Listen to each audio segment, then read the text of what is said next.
Welcome to Activity 3, Viewing Content in the Map Viewer. I'm going to get started by searching for a map using the search bar in the upper right-hand corner, and I'm going to search for the word plates because I know that's in the title of my map. Here's my search results. I have 2 items, and notice over here this box is checked. When you're in an organization account, it defaults to searching only within that organization. If I uncheck this box, it will bring up content from anything in ArcGIS Online that's been shared. So this is a great way to search for content out in the wider world. I know I want to use this map, however, and so I'm just going to click on it. If I wanted a little more information about the map, I would click here on the title to view the details. But I know this is the right one, so I'm going to just click the thumbnail image, and that's going to open in the map viewer for me. Depending on your internet speed, it might take a while to load. Here I can see these lines, and over on the left-hand side is what's called the Details panel, and I see the legend here, and it's telling me what different colors mean which type of tectonic plate lines I'm looking at. There are 2 other items here in the Details panel. One is the information. It's the About This Map area, and it gives you brief information that the person who created it, the map, has entered. If I want more details, they are available, but when I click this link, it will take me out of the map and I'll have to jump back in. This area, the Show Contents of Map, this is where we're mostly going to be. You are generally in the contents area when you're working in the map viewer. You can see that besides the tectonic plate lines, I have several other layers in this map.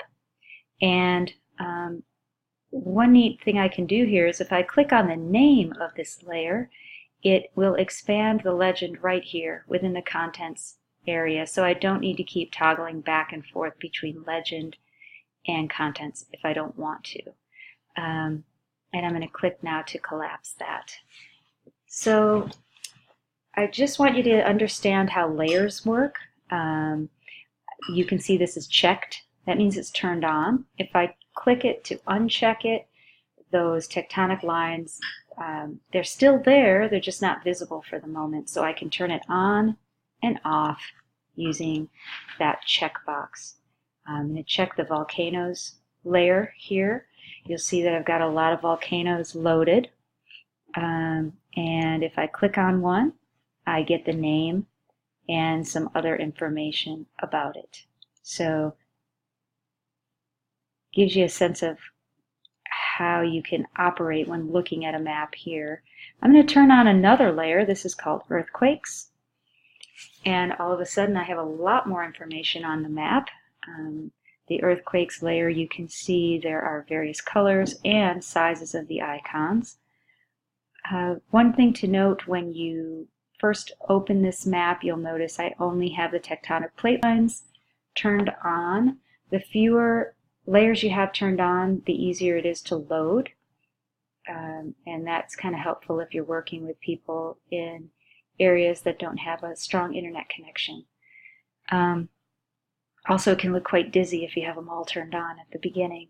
Some of these, because some of maps you'll find have just a wealth of data. In fact, I'm going to expand this earthquakes layer and show you that several of the items in this layer are not checked. So if we had all of these on right now, could make for a very busy map. So you can be selective about what data is showing at any given time. I'd like you to notice when you're looking here in the map viewer area, some of the symbols look to be above others.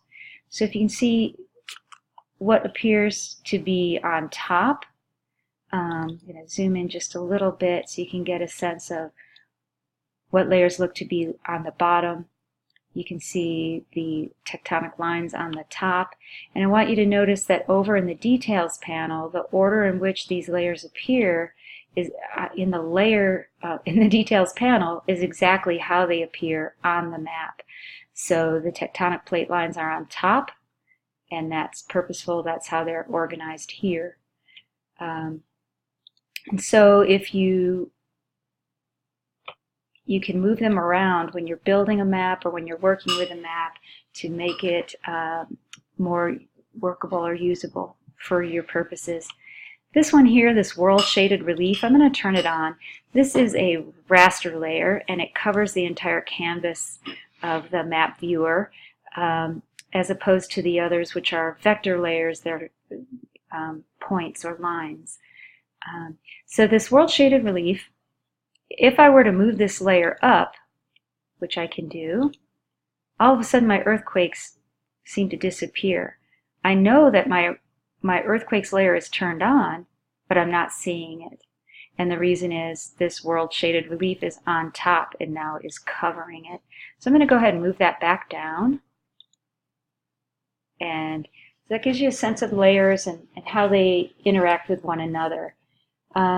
Another thing I'd like you to just think about in this activity is how to navigate.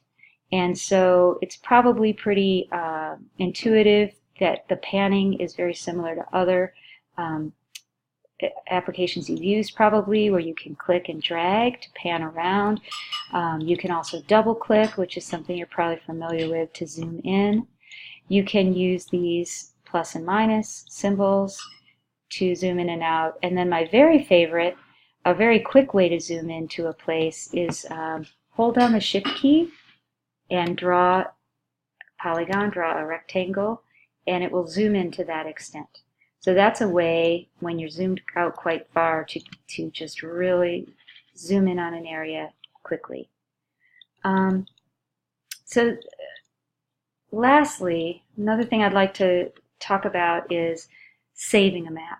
You will probably find a lot of great content out there, either a map someone's made that you'd like to save, or you might find some great layers that you bring in and make your own map, and you'd like to save them for your students to interact with later. I'm going to go up here and save this map. I'm going to click the save symbol, and you'll see that I really can't save it as is, but I can save as. That's because another user created this map, and it would not be cool for me to alter their map and then save it. So I'm going to save as,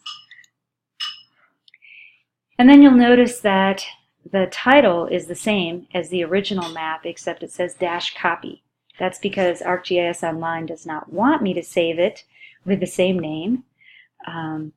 And no, actually, if you take someone else's map and you choose to save it in your organization, it's best practice not to share it with the whole ArcGIS Online community, but just keep it within your organization, because the original map is there, and someone might see your altered version, and so it's best practice not to do that. I'm going to save this. I'm going to change the title and say for Earth Science. So this is for my Earth Science students. It's best to make sure that you have tags when you save a map. It makes it easier to find later.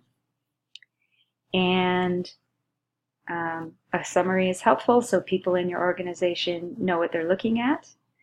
Now this is going to default to saving in my new AGA member folder, but in the last activity I created some new folders, so I'm going to choose the Energy Ed Workshop pre-work folder in which to save this map, so all my content is easy to find later. And that's it. I hope you have fun with this activity.